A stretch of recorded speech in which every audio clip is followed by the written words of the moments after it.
Hello everybody, and Jess here, and welcome back to Shangri-La Frontier, a late but nonetheless penultimate episode 49 of Shangri-La Frontier. The finale is already there as well. I managed to avoid any sort of spoilers, so that's good. That's good because I'm also late with that. But in better news, we have a confirmation for season 3.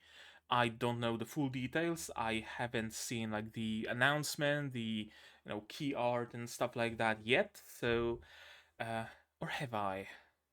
Well, yeah, because I learned of it from my Discord server, which you can join, by the way. It's here also in the description. So I think I have seen the key art for the next season, but nothing else besides that. I don't think we know when season 3 is coming, though. So, hopefully in not too long. Because I don't know if. I don't know. I don't think they're gonna finish both the storylines in this season within those like 2 episodes. It's just not gonna work. So season 3 is gonna be more like season 2 third core as far as I'm concerned. Also, before anybody asks, I had an accident shaving. My clippers went a little bit too far and I just had to finish the job. So that's how I'm gonna look for the foreseeable future until it grows in and I can do something with it. Something that doesn't look like this. But yeah, regardless. What happened in the previous episode? Mm, well, we learned a little bit of backstory of what's his face, of Kay and the American girl Sylvia. We heard of their backstory a little bit, the first time that they fought, and how Sylvia was very. That's a very interesting thing I noticed about her. She was very carefree about everything here, right? She just went to the tournament to have fun. Maybe win something, but mostly to just have fun, to play against strong players, right? To have fun playing against them. Meanwhile, Kay went there with the, murder in his eyes and like, I gotta win. Winning is all that matters. And I wonder if that perhaps played some role in the fact that Sylvia won. And I wonder if that also plays a role in why Sanraku is so good at games, because he just plays for fun, right? But there was also that bit to Sylvia where she does have that bit of competitive uh, thing to her, I guess, where when Kay said something to the effect of, you're not gonna beat me next time we meet, she said, oh yeah, sure, bring it on. So there is something interesting about her, and I don't know what, and I hope we're gonna learn that. After that, we had Sanaraku go to some sort of a 7-Eleven, or local equivalent thereof, to grab some energy drinks, because of course, and apparently the energy drinks in this prefecture, maybe in particular, are weaker than what he usually drinks. Oh, no.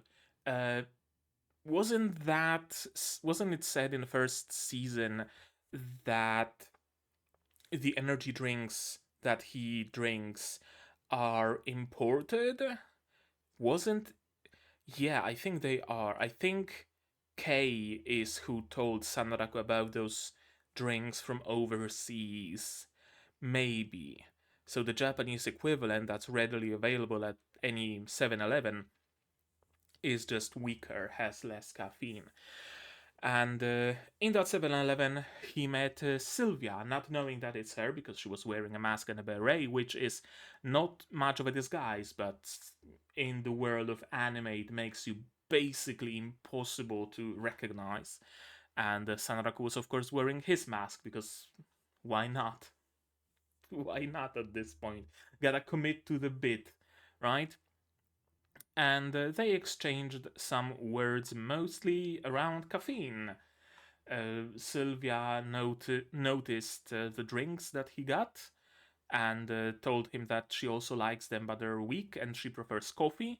And Sanaraku helped her order a nice tall cup of pure black coffee, like a latte-sized cup of just black coffee.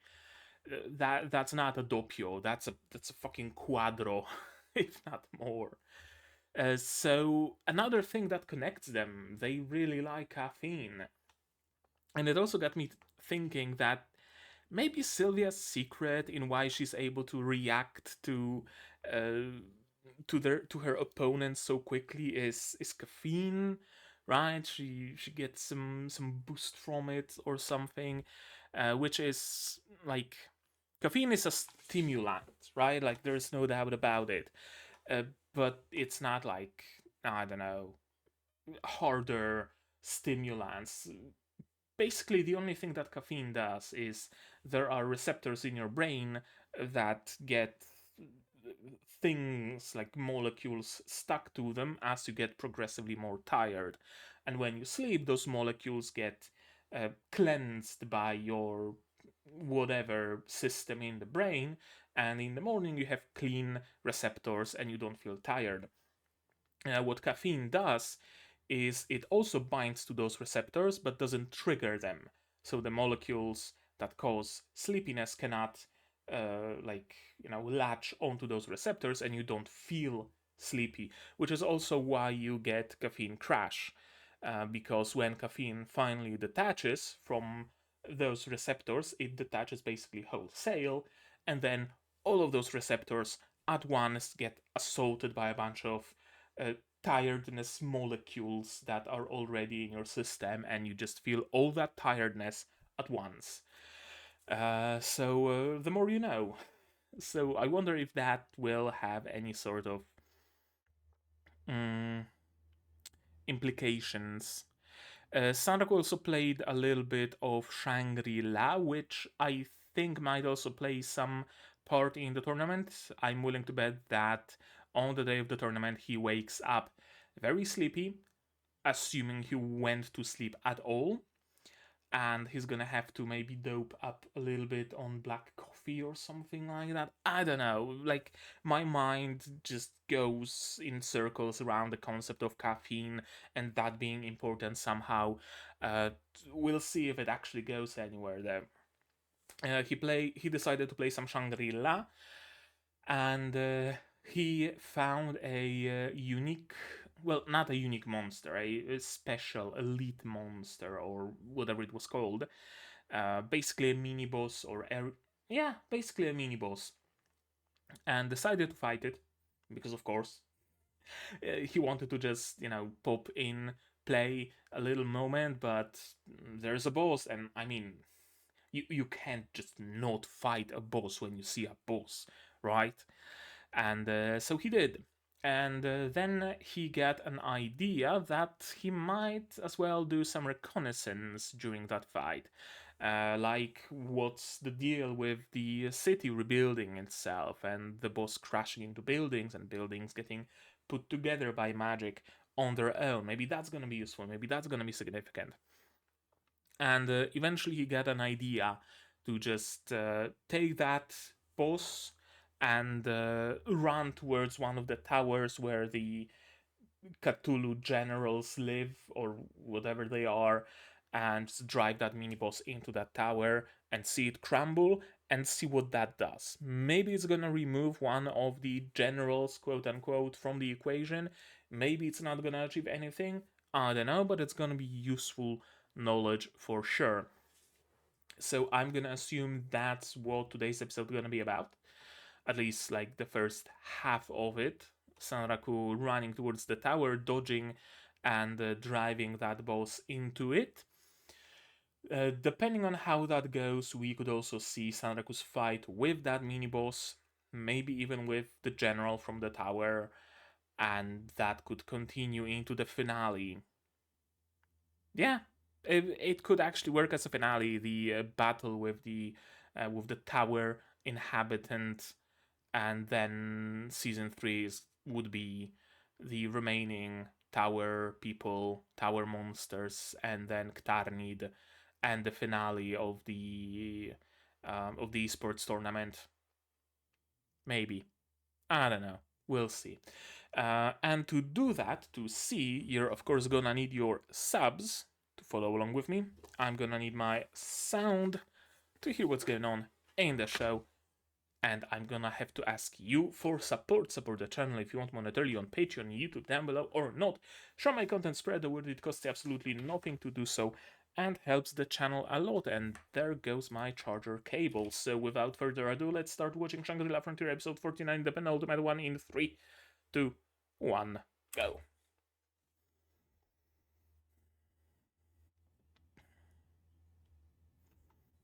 Starting right from the... well, I say right, but... starting from this bit.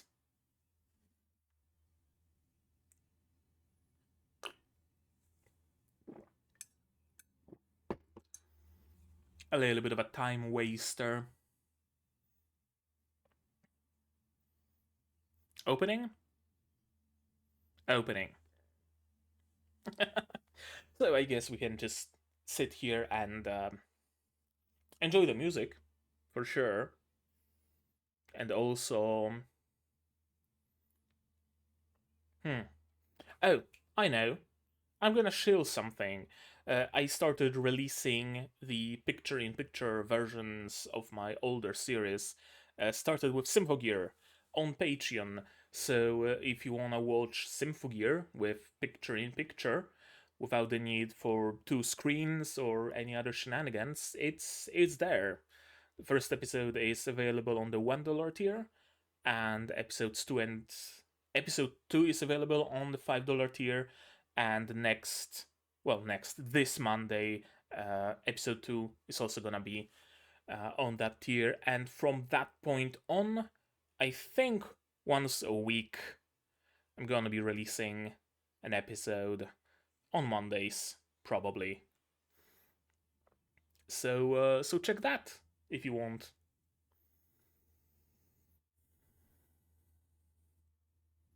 Perfect. That's the end of the opening. Perfect timing.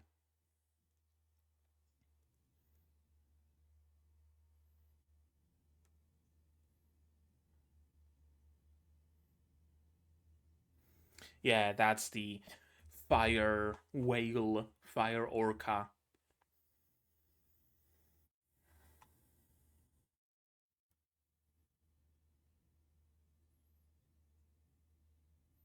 Right, the attack that he didn't predict.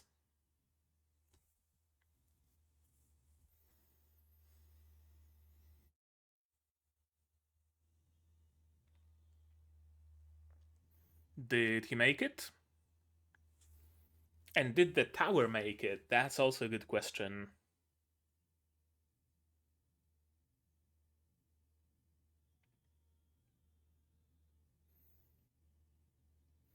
Great King of the Deep, and I didn't finish reading.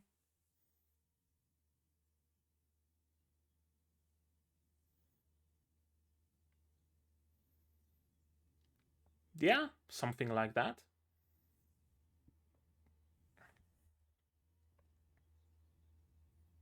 You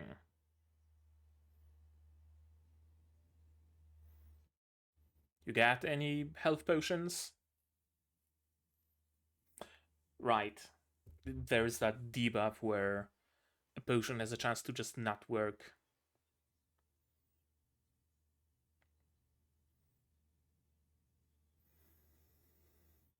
Yeah, there was some sort of a secondary explosion. I wonder if something actually happened to that tower. Yeah, first time.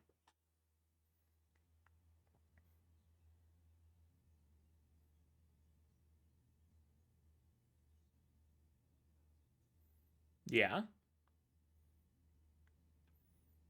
Yeah, not quite as easy.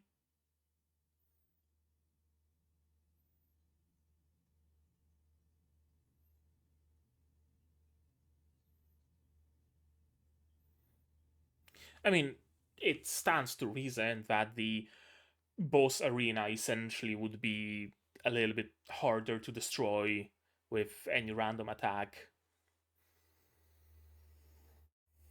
Yeah? You didn't drop the aggro.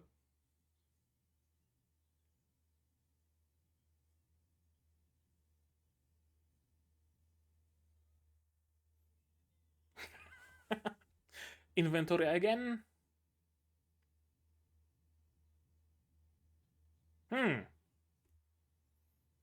Oh. Thanks for the save.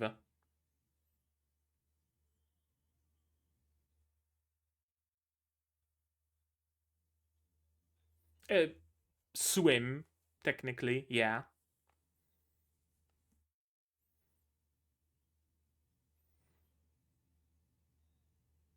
Yeah, and he's after us.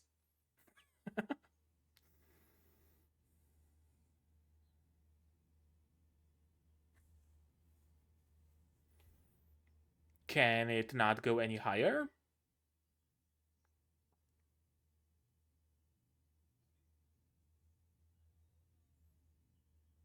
It can. Okay, so what did you see?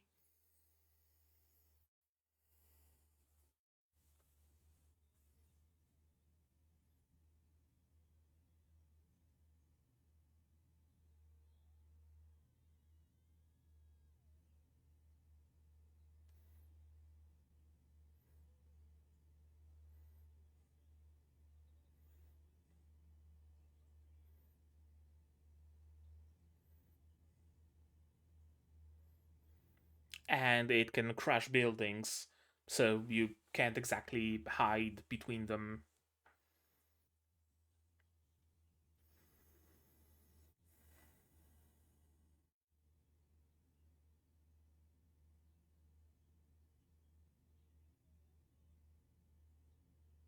Baka.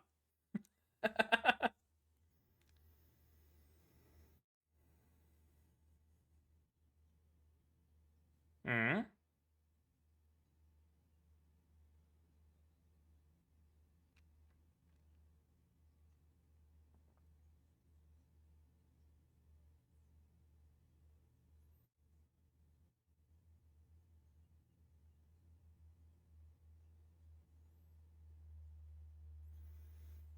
And what he was able to. Okay. Yeah.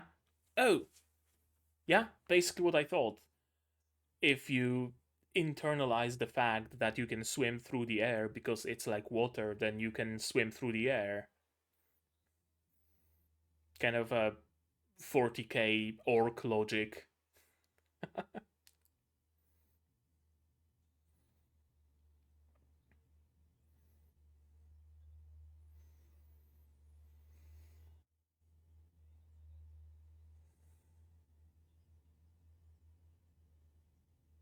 Oh?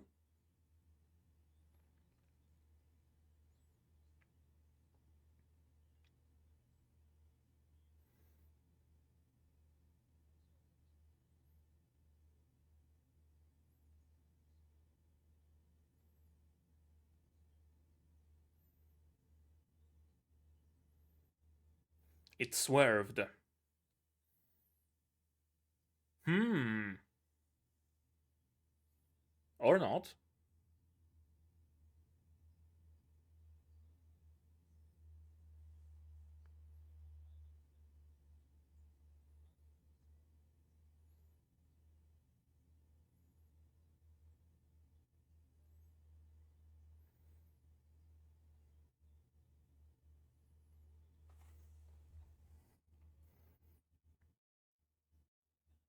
Okay. I guess it makes sense.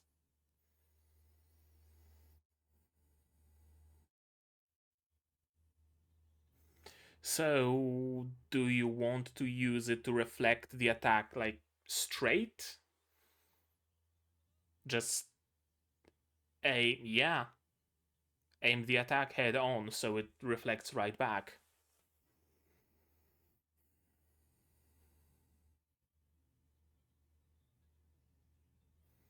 Something about how it swims?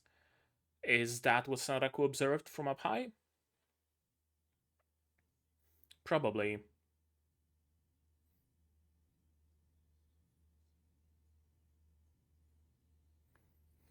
I mean, you've already been distracting him for quite a while now, so...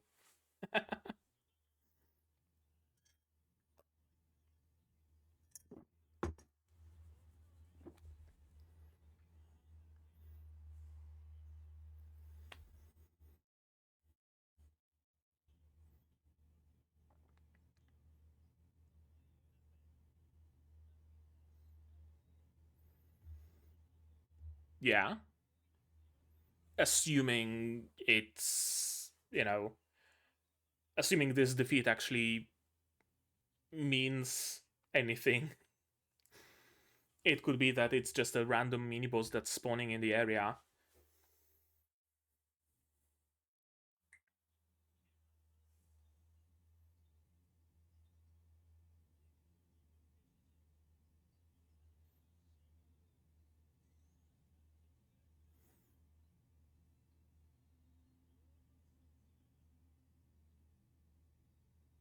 That's a cool line.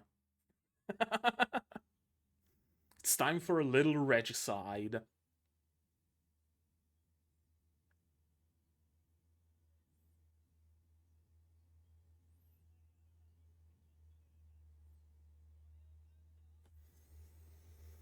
Yeah, I mean, you were the first one to trigger the aggro.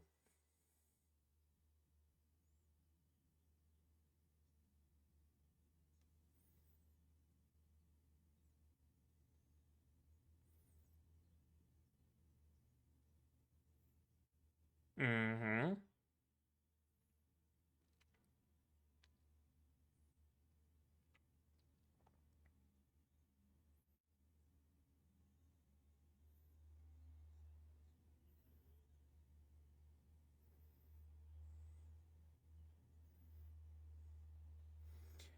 Disappear and have someone else attract aggro? Oh, right. Or use a clone.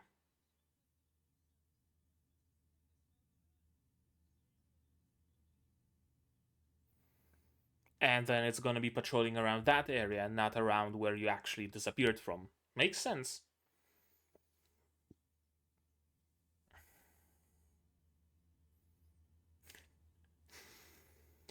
But right now it's about outsmarting the developers, not outsmarting the enemies. I love it, kinda. I kinda love it, rather. That's a better way to put it.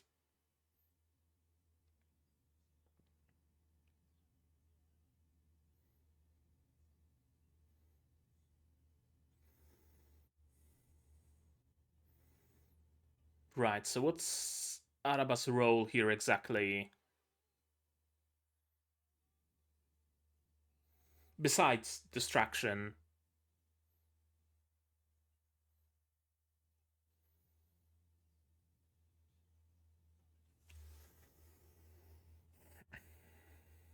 Seems to be the case.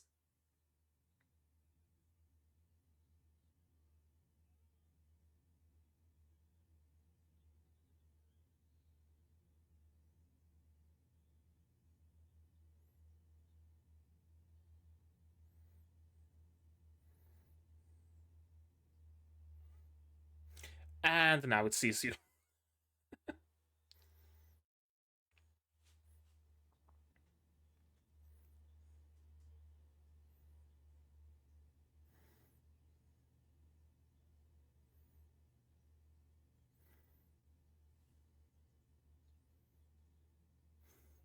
Yeah. Makes sense.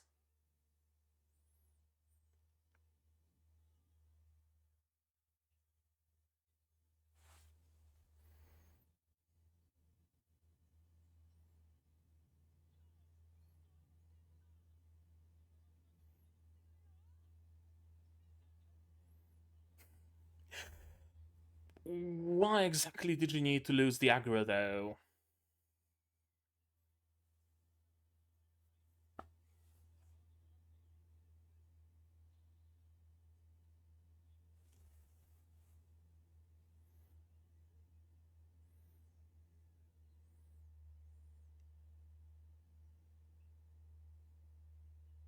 Yeah, most probably.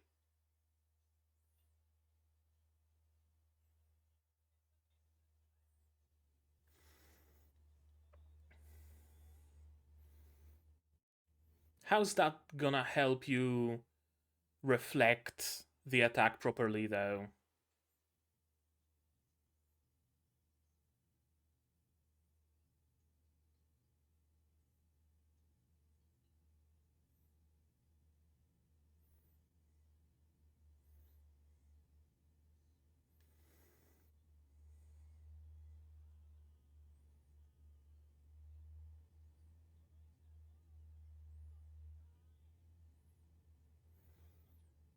Okay, so basically trying to use Araba to guide the attack.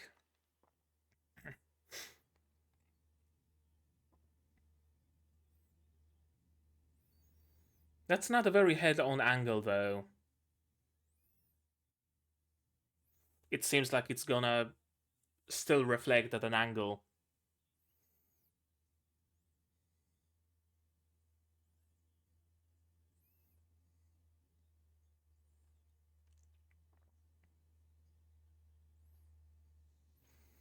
Unless he's counting on the blast being like point blank, basically.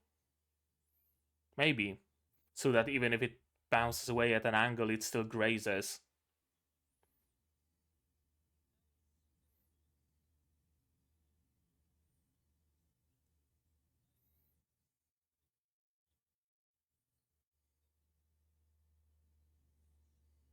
Better put inventory on your hotbar.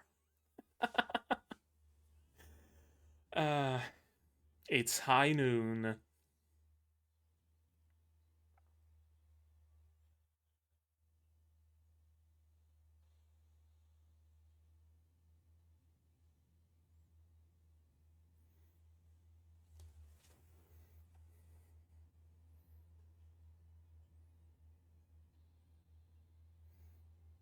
And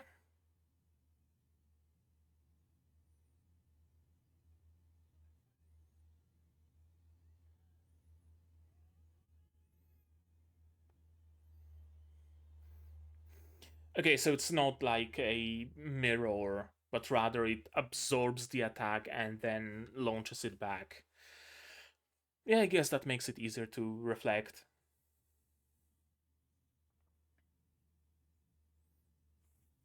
What's the loot?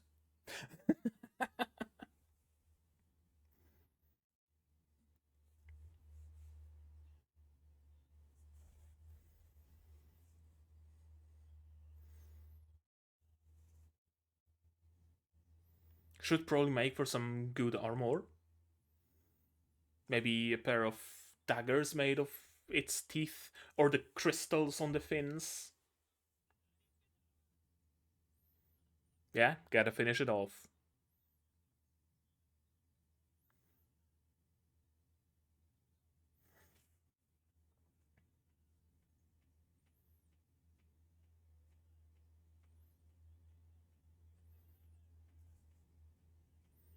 Oh, the music.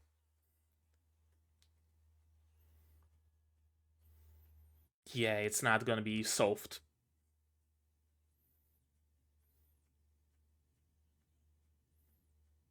Yeah. Guilt Abril time.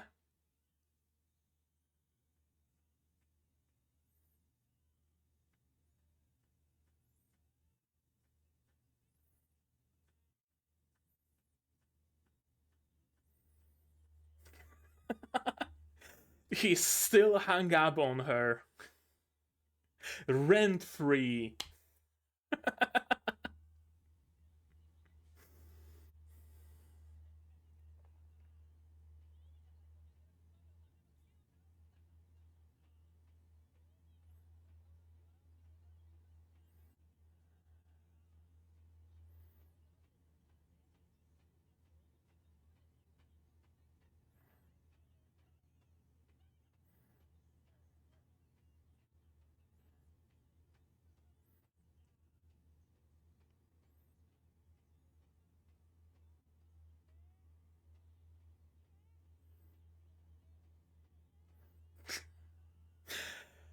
He's really hung up on her.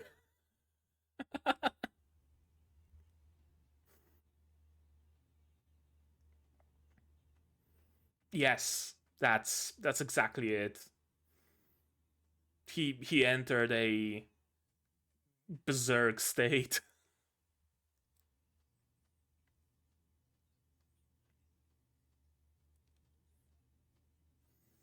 That didn't seem like it did much damage.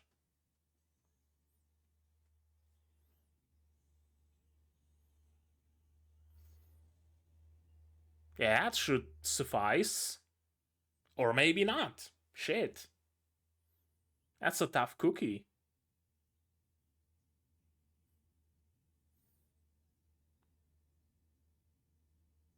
Okay, so it did suffice after all.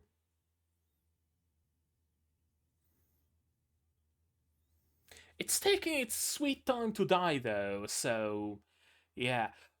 Oh, like last explosion before it actually goes. Huh.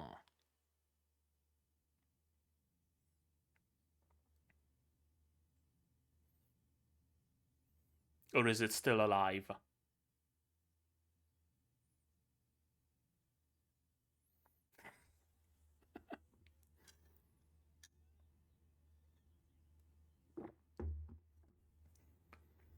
Just a parting shot then.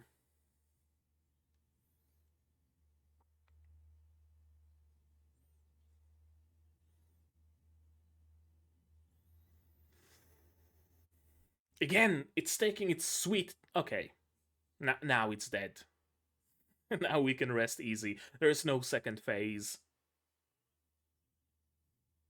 And that's the episode.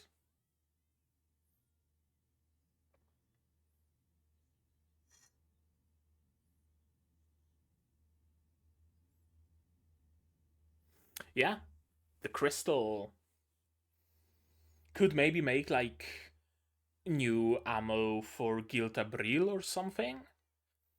That would be interesting if he could swap those. Yeah, you gotta go to sleep. Early morning, my dude.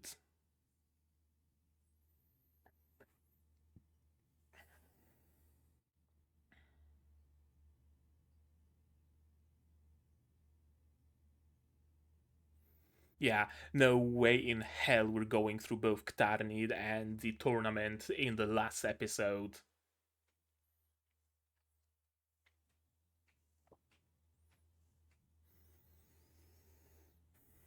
We might get through the tournament, right? Because like the tournament is now today. Saraku wakes up, goes to play in the tournament. So I guess the finale could be that fight.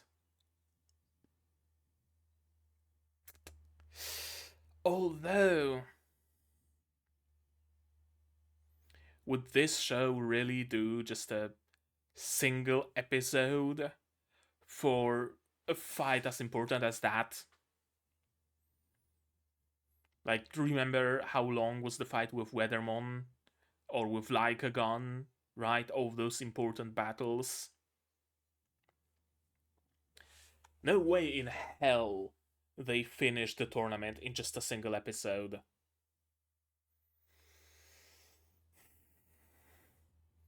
Are we just gonna be left on a cliffhanger? Is that what's gonna happen? They enter the arena and cut. Wait for season 3. That would be awful.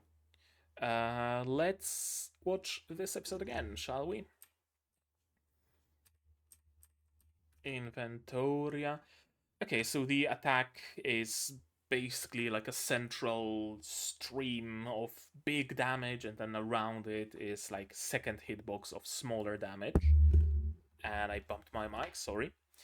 Interesting, for sure. Inventoria really comes in clutch for him. Like, if not for Inventoria, he would be nowhere near where he is right now. He would not have killed Abril, for example, because he would not defeat the Scorpions without the Inventoria's help. I mean, maybe he would find some way without Inventoria, but Inventoria certainly makes it much easier.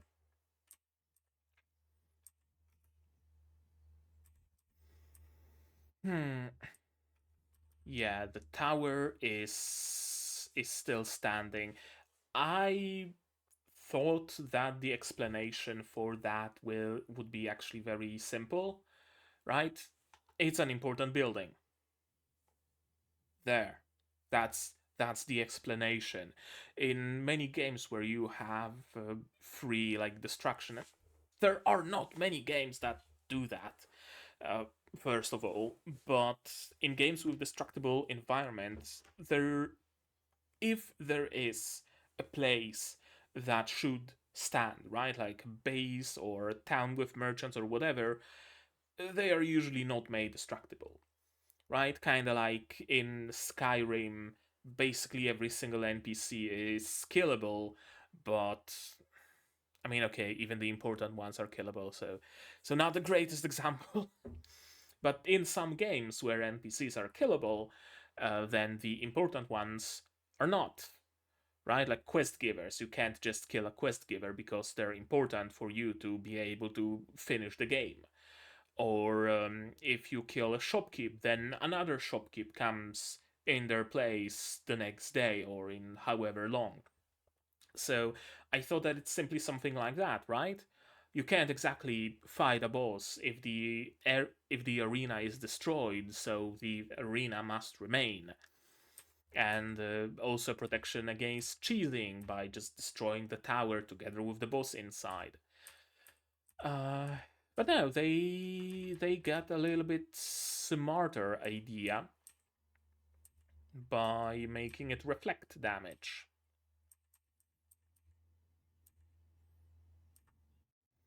It does not stop until it devours its prey. I wonder if it's something specific to this boss, or is it just a general improvement to the AI that they did, where AI still patrols around for a moment after the player disappears through whatever means.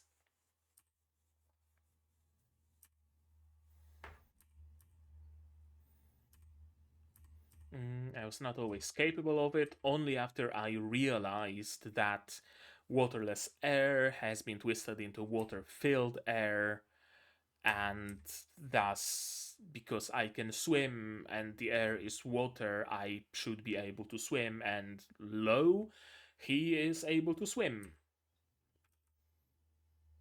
Individuals' understanding of the situation plays an important role. I wonder if that's actually gonna be relevant, where there would not really be a way to assess that a player has changed their understanding, though. So, probably not. Understanding a situation changes your ability, and that's important in parentheses. Understand air is water and fly. I hope I will know what I meant here by the time season 3 arrives. Those of us who are more accustomed to the seas might be able to swim like the mermaids. Yeah, basically.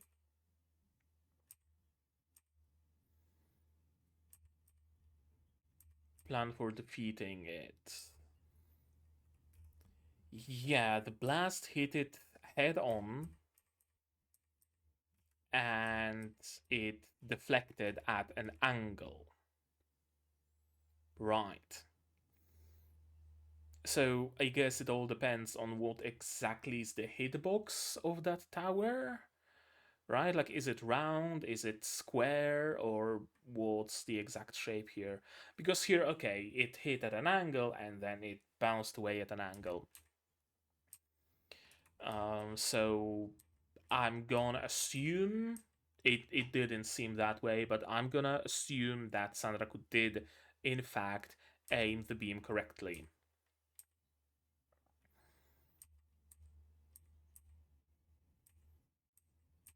Distraction for a minute so that Sanraku can position himself properly.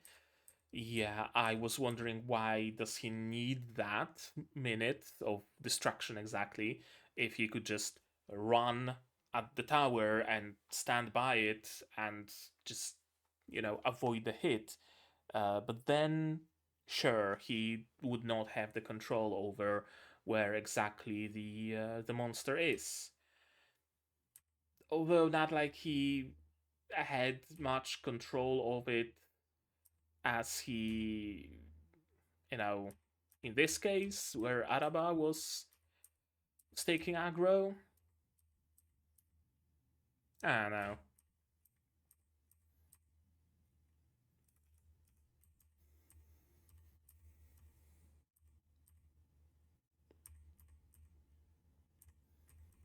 Yeah, it's getting aggroed on the clone, and only after Araba gets close enough. I don't know if the clone disappeared by now or not, or was it just proximity that got Araba the aggro or something. But yeah, he got the aggro exactly as predicted. And we got a little bit of a taste for who's gonna be a boss in season 3, I'm gonna assume. I thought that maybe Sanraku wanted to make it to the top of the tower to have like a flat surface and get the orca straight up above him, then get aggro so that it dives and it reflects right from the straight surface. Because other than that, the tower has plenty of, voids in it, plenty of random shapes, which means that reflecting the damage, reflecting the beam straight would not be easy. But apparently it was decently easy.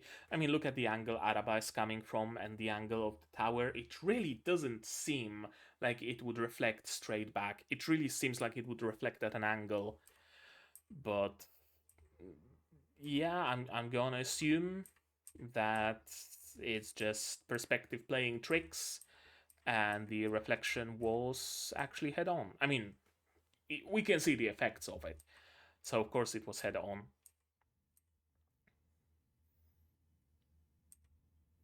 Yeah. We don't exactly see the angles all that well, do we? Some really cool impact frames, as always. Yeah, we don't exactly see where that beam came from.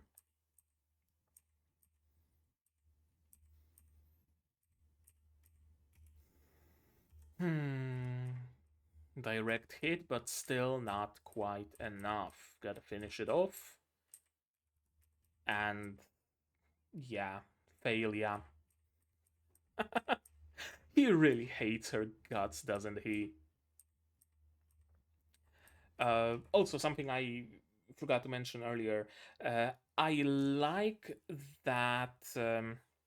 I like the aspect here of what Sarako mentioned before, right? That he outsmarted the developers in a way. I really like it. I really like the bit with outsmarting the developers. It adds a delicious meta layer on top in a way, right? Where he doesn't just need to outsmart the enemies, he also can. There's the potential of outsmarting the the developers, right? Understanding that, okay, the AI has been coded in this way, the program has those limitations, so I might play around with that on the meta level. I really, really, really like that bit where it's not just, this enemy did this as I observed it, so now I'm going to outsmart it, but rather the game works in this way on higher level. I'm gonna be able to use that knowledge to outsmart multiple different enemies and use that knowledge in multiple different scenarios. I really like that. And I'm not sure if I see it all that often in other game centered series like that. Usually they treat the game world as just a fantasy world and they don't do much on the meta level, meta layer. And one last explosion. Can't be that easy. Good thing that Sanraku has Giltabril and that it's also capable as a defensive weapon. I actually really like that. I really like the fact that he uses Giltabril in imaginative ways, right? Using those ice stakes to create traps. Maybe for mobility, right? Like puncture the wall with that stake and use it to climb higher. Uses it for defense and stuff like that. In general, I really, really, really like it when characters use their abilities in unique ways, right? Like a character that can only use shields, for example, not in like a shield hero way, but they can create shields in thin air, and they use that to enclose an enemy in a cube or in a sphere and just suffocate them or slowly shrink those shields and slowly just crush them, right? Things like that. And I wish more series were doing that, right? Imaginative use of an ability. Uh, I'm yeah, I think the best or worst in a way example of anti-example, I guess, of that would be Isekai Walking. I mentioned that manga many a time, but the gimmick in Isekai Walking is that the main character gains XP because, of course, we gotta gamify it. Gains XP by just walking.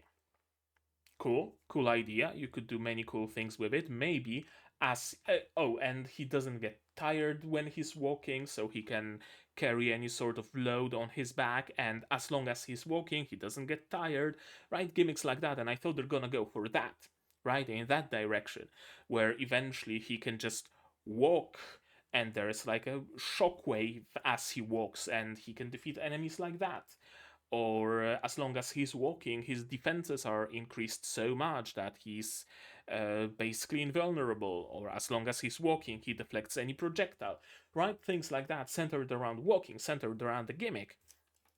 What they did instead is, I think by the third chapter, he already mastered Fireball and some ancient forms of sword fight because he gains XP as he's walking, and he walked and he got enough XP to unlock a fireball. Yeah, bit of a non sequitur, but I really like it when characters use what they have in non obvious ways.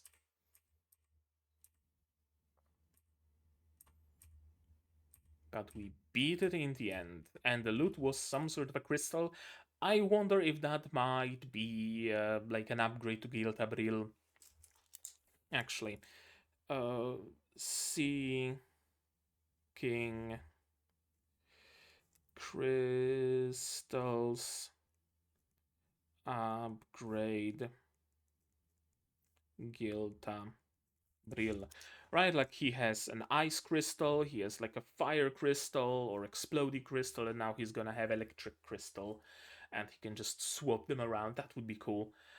Or maybe he's gonna get a pair of like crystal daggers or whatever. We don't know what B is gonna he's gonna make out of those. Sleep. Yeah, you know, that little thing that people usually do at night. I say as I'm recording and at 2 in the morning without having gone to sleep yet. How many times have I finished a satisfying game session and I rose my head and the sky looks exactly like this? I was not taking part in any sort of a tournament though, so that was excusable. But Sanraku fighting a tournament on like 2-3 hours of sleep tops? Yeah, not gonna be easy. Unless the tournament is like in the evening or in the afternoon, then he might be able to catch some Z's until then. And that's that. That's the end of the penultimate episode. Episode 49 of Shangri-La Frontier. And now we are waiting for season 3. Do we actually have a date, I wonder? I'm gonna check it out of curiosity. Do we perchance have a date? 3rd season, not yet released, format TV. I don't think we have a date yet. There's the announcement. Yeah, no date mentioned. Yeah. Right. Cool thing, while we're talking about the seasons, there's apparently a lot of source material. Apparently, when it comes to the manga, those 2 seasons covered like a third of it or something thereabouts, and the web novel that's like the source of it is like way ahead even of the manga. So if things go right, we might have a nice long running show, and I would be all for it because there is so much potential in this show. They can do so many things. I already talked about it before, I think, where about how they can just add a DLC, add an expansion there, right? They've run out of content. Sanraku finished all the like world bosses or whatever, right? Killed Lycagon, killed Zigfurm and all the others, Ktarnid, and what's there left to do? Just rush for the final boss, and the final boss is defeated. But aha! Expansion raises level cap, introduces a new area, a new continent with new bosses and shit. Right? It could go indefinitely, basically, or just a new game. Right? They're waiting for a new expansion in Shangri-La. They accomplished whatever there was left to accomplish. Let's play some other game for like a week, and we have like 4 episodes of them playing a new game, and then back to Shangri-La because a new expansion launched. So, yeah, more, please. It's gonna be great. Regardless of that, this was a fun episode, but I'm really, really afraid as to the finale, what exactly is it gonna be, because they can't give us an epic fight in just a single episode. It's not their style. They're not gonna do that. Yeah, I don't know what the last episode is gonna be. Probably, if I were a betting man, I would say that the finale ends at them, everybody getting into the pods and like logging in. There's the game start logo in the middle, right? Let the tournament begin and let the credits roll. I'm expecting something like that fully and entirely, and then season 3 starts with like a 3-parter of the tournament, and the rest of the season, or at least the first core, is fighting Ktarnid getting on with it. Yeah, I could see that being the case. That's why I'm super glad that season 3 has already been announced, because imagine if this show and if this season ends exactly as I predict. You probably know exactly how it ends because you've seen the finale. I haven't. And season 3 is not announced. Imagine that. Imagine it never comes. Knock on wood. Right? How horrible would that be? So I hope it doesn't take them too long to release it. Because leaving us on a cliffhanger for a week is already cruel. Leaving on a cliffhanger for a season or two, yeah, please don't. Please don't make it too long. But at the same time, take all the time you need to make an actually good series on par with season 1, season 2. Don't cut corners, please. Anything else that I wanted to say in particular? I don't think so. Fun episode. Good to hear season 3 is coming. I'm gonna be waiting. I'm gonna be watching for sure. But right now, I think that's gonna be it from me for today. But maybe you guys have something more to add on the topic of this episode, my reaction, my theories, stuff like that. If so, say so in the comments down below. Like this video if you liked it. Subscribe to be notified of future videos, and plenty are coming in the future, hopefully.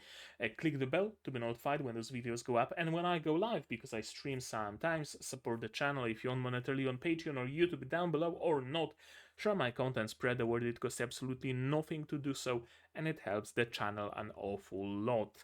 And right now, that's gonna be it from me for today. So as always, you guys do all the good stuff, and I'm gonna see you in the next one. Cheers! And here's my wonderful Patreons: QB, Rainer, Dr. Watt, Akamaster, Fassel, and Hans Peter. And you can join them if you want without having to fight the Seeking or whatever the name was.